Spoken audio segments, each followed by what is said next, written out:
So we're in the car now. We've just landed in Bordeaux, picked up the rental car. We're heading over to see the vines. It's the middle of winter. Work's going to start in a couple of weeks, so when we get there we'll do a bit of an audit, see what's what. I already know there's a lot of work to do for a number of different reasons which we can talk you through, but it should be really exciting.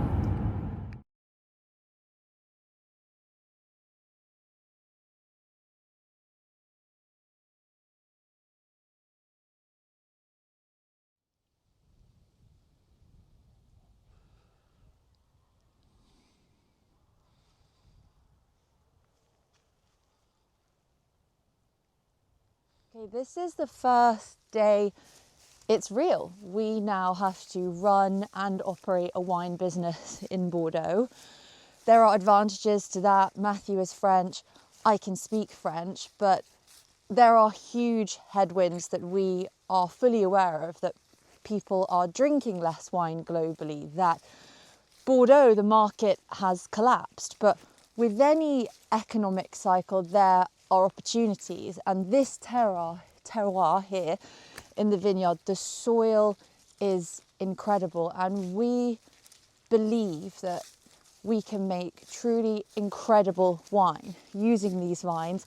We'll only produce a few thousand bottles a year, but it's something that, a passion that has really changed our lives. It's infectious, and we want to share it with as many people as possible and be part of that journey in Bordeaux where winemakers are changing their methods, and the reputation of Bordeaux is no longer just about the big chateaus and wine houses, but about smaller independent winemakers who are shaking up the market.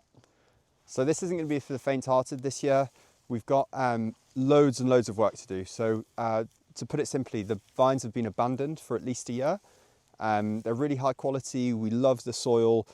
Bordeaux's in a bit of a difficult situation at the moment, so I think the previous owner didn't really see it as economically viable to keep these going. So from our perspective, not only are we going to have to set the business up, get the marketing, we'll talk you a little bit through our wine style. You probably know that quite well now. We like quite contemporary and sort of fresh and modern wines.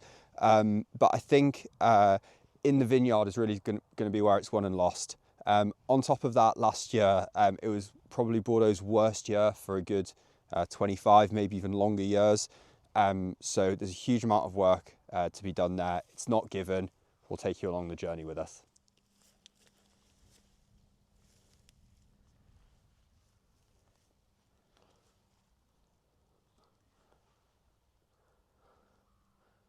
So we're here in the vines, and this isn't an adventure we've shared with a wide group of people, because there are a few opportunities in life, I think, where you have real conviction over what you do professionally, and we worry that people might think we are crazy, they might try to deter us from doing this, but being here today, I have full confidence that we'll make a success of this business.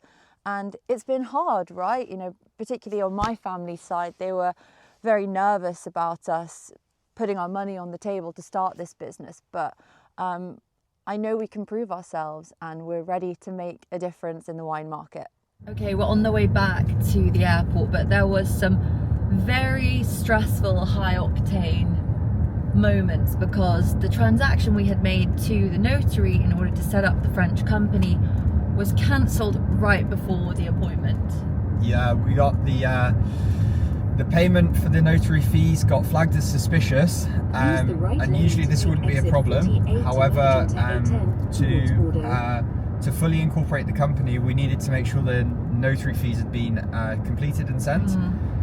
So there's a lot of scrambling around at the last minute, calling the fraud team, reading out bank account numbers, reading out security question answers, all this type of stuff, desperately trying to get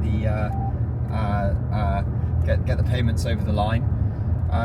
All in all, though, we managed to make it happen. So now we're the official owners of our business, and we are now officially, in every sense of the word, winemakers and vineyard owners. So great news. And we have basically signed up to be lifelong soldiers in the battle against French bureaucracy. But we're ready.